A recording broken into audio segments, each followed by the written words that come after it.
Présenter aux sociétés extractives et forestières les formulaires de déclaration des données ITIE, c'est l'enjeu de cet atelier de renforcement des capacités organisé ce 4 septembre 2025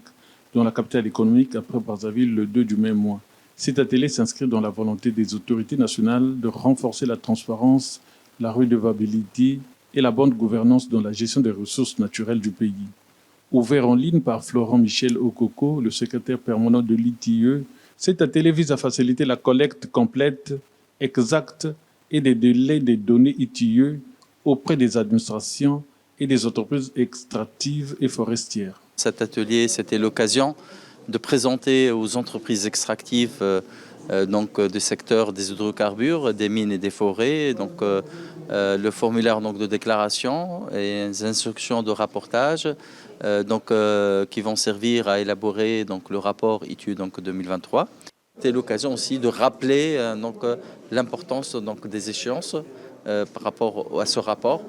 et même effectivement par rapport à la prochaine validation. De manière spécifique, cet atelier a mis l'accent sur l'explication du contenu et du format des formulaires de déclaration pour s'assurer une meilleure compréhension des formulaires de déclaration par les entités déclarantes, tant du secteur public que du secteur privé, les nouveautés introduites par la norme ITIE 2023 et les changements dans le modèle de déclaration, les instructions de remplissage et de transmission des données, harmoniser les pratiques de collecte, de traitement et de soumission des données fiscales et financières liées aux industries extractives. Pour nous qui sommes dans le secteur forestier,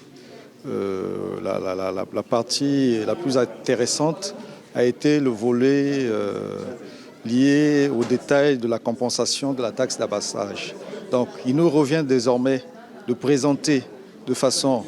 détaillée tout le process qui a consisté au processus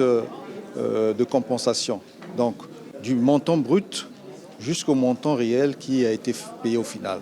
Près d'une cinquantaine de participants, dont les représentants des sociétés extractives et forestières opérant en République du Congo, du secrétariat permanent de l'ITIE, du secrétariat permanent aux réformes des finances publiques et de la cellule de suivi de réformes en matière de gouvernance et de l'unité de coordination du PAGIR, ont pris part à cet atelier.